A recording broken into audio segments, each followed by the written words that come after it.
Kevin, thank you very much for your time. I'm very happy to speak with you. My name is Trino. I'm a DJ, a producer as well, but first of all, a music journalist based here in Mexico. And I speak a lot to the electronic music people here in Latin America. So they are always excited to know from people like you that are thriving and having a lot of success in the music industry. So first of all, congratulations on your new single, Two On. That I know this is a very special track for you, no?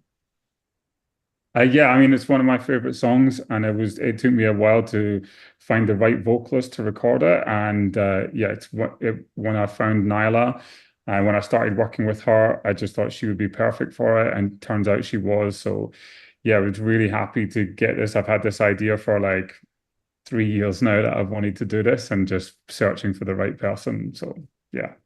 And how did you come up with her voice? Because I mean, when I was listening to the track for the first time, it remembered me from this type of house music from the 2000s. I mean, even though it's a cover version from a track from the last decade, Yeah. I think that the sensation and the feeling of the track is very house of the beginning of the millennium, no? Yeah, I love that whole sort of freaking chic sound from back then, the early Jamie Jones stuff. And I don't know, I just was feeling that I wanted to I wanted to try and do something a little bit different with Deep House from what is happening just now. I'm trying to not necessarily make records that, the records are for dancing, but they're not necessarily produced like super hard or really fast. There's a lot of Deep House that's coming quite fast, like 130 BPM. Yeah. And I just wanted to do something that had that energy and warmth, but it wasn't necessarily going to hit you over the head with some really big bass lines or fast tempo. And I'd done an edit of the original Tanashi song with a beat. And yeah, it was just came together really nicely once Nyla performed the vocal, then it was much easier for me to kind of really get into the feel of it. So yeah, that was it. I'm just trying to sort of, make people dance, but without like going too hard and too heavy. Right. I mean, that's something a bit, well, I mean, you can agree with this probably, that it's a privilege for a DJ and a producer that you can test the tracks before they go out, and then you can adjust or probably say like, okay, like this version is the right one, and then you perform it, and then you have a plan to release it, no? So for you, did you have like very different versions before this one came out, or it's pretty much the Yeah, same? no, I tried a few different versions, one with more like a bass line that you could, like a recognizable bass line that you would hear and be able to sort of like sing along with the bass line. And it just it didn't really work. I wanted something, it needed to, the groove really needed to, it needed to be, it needed to be powerful so that people would dance to it, but it didn't need to take away from the song. So I wanted it to sort of really sit in the background and let the vocal of the song really do a lot of this, in terms of what's going to entertain your brain, in terms of what's going to be the thing you'll think about when you're listening to the track. I wanted it to be the vocal. And so if you put in too much production or too many musical hooks around it, then that doesn't happen. So yeah, it took a while to get that feeling right. You were speaking about how house music has changed a lot during these years, and right now more than ever, I suppose, because the effect of TikTok, and for example, you being part of one of the most viral tracks in the last months as Yeah. well. I suppose that you got a lot of feedback and saw a lot of change, no, in the global scene of house music as well. So how do you feel with all of these changes that have been happening? Yeah, I mean, I think it's amazing to be one. The thing I've seen most is just growth. Like from when I started making house music at the beginning of the 90s, it was like super niche. There was, even there was a scene, but it was tiny and it was not even part of the mainstream. It was a super niche scene. And this scene has just grown and grown and got bigger and then got, we then had a situation where there was countries like the UK producing great dance music and exporting it all around the world. And now that doesn't even need to happen anymore. Every country's got its own dance and electronic and house scene. And all these countries all over the world are bringing new artists into the sort of global electronic dance music scene. And so when you compare that to what it was like in the beginning of the 90s, it's just absolutely incredible. And for someone who loves dance music, it's mind-blowing. You've got so much more. The scene is so much richer. I feel privileged to have been there right at the beginning, and I still feel privileged to be working in it right now. Yeah, for sure. And now also you have like the freedom not to work on tracks like this one, so on, that is also a cover version, but at the end it's not just a cover, it's your interpretation of a track that you love a lot. So I think that's something that's definitely. I mean, we do a lot of songs that are essentially cover versions, but we're trying to add our own spin on it. It's our own take on it. It's not, we're not just copying exactly what happened with the song from the 90s. We're trying to update it and deliver it to a new audience. For sure. And if people don't know, you own and run a record label for some years now.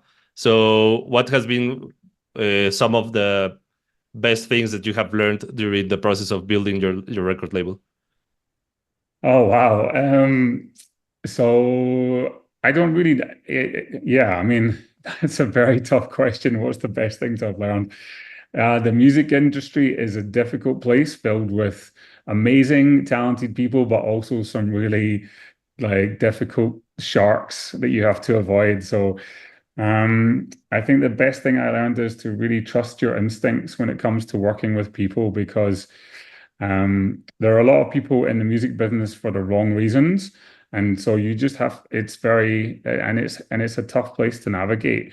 But in terms of a job, it's like, I can't imagine a more fulfilling job. Getting to work on music every day is a privilege. And so, yeah, no matter the ups and downs, I think that's it. I'm just delighted, very happy still to be here working in the music business. Yeah, for still sure. Making music, still releasing music.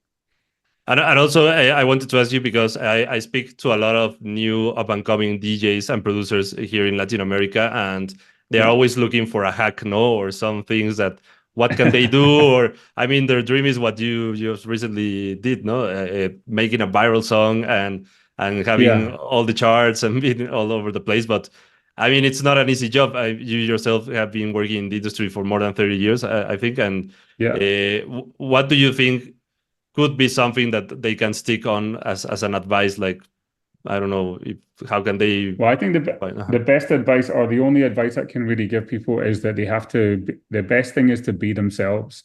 And so even if the music that they love is not necessarily trendy or fashionable right now, just to do the music they love. Because believe you me, when we got sent the original demo for Buscando Money, this was like a reggaeton vocal over a tech house beat. This was in the middle of the summer, 2023. No one was interested in reggaeton vocals and tech house beat. But for me, it was just a great song. I loved what the vocalist was doing. I loved what 26 was trying to do as an artist. And I helped produce that record and turn it into something that would be viable, helped make it into a release.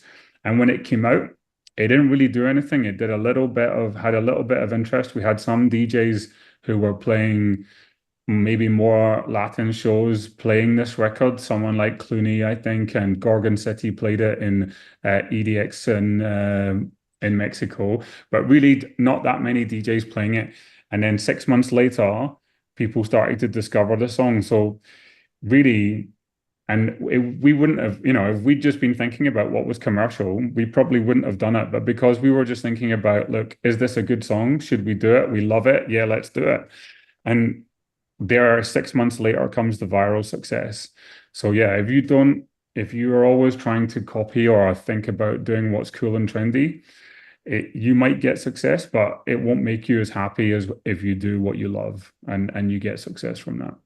Right. And what do you think is like the best way to find your own identity? Because I mean, it's, I think, something that you can relate very easily right now, but I think it's a struggle, for a lot of people. I think you have to really listen to what you really love. And even if everyone else is saying what you love is not cool, You have to have the strength of character to go, okay, it's not cool, but I really love this and I'm going to do it. And only by scratching those itches do you really get your own style, because it may take some time for you to really work out how to express yourself as an artist. But if you're only trying to do what is cool and what other people like, you're not expressing yourself. You're creating, that's great, but you're not expressing yourself. So really think about, when you're making music, then think about, right, oh, I'm only going to do what I really love, and if what you love is like 80s pop samples with drum and bass, then do that. It might sound crazy, but like if that's what you love, do it. Right. Yeah, totally agree. Kevin, we're running out of time, but I just want to finalize this interview with, if you have any message for your Latin fans that are all the weeks dancing to your music, and that, I mean, you for sure know a lot of them, and if you have something to say to them. No, I just thank you for listening. It's always a pleasure to look down, whenever I look at my Spotify or the other, streaming platforms, and I see how many people are listening all over the world, I feel a lucky guy. And so thank you to everyone that's listening. That's all. Do you have plans of coming to any country here soon? Yeah, I would love to do some touring. I just, at the moment, I've got 2 young children, and so I haven't done so much touring abroad for a while. But hopefully, as they get older, I'll be able to take some time and come and do some shows. I would love to, I love traveling, so I would love to come and play. Yeah, we will be very happy to receive you over here.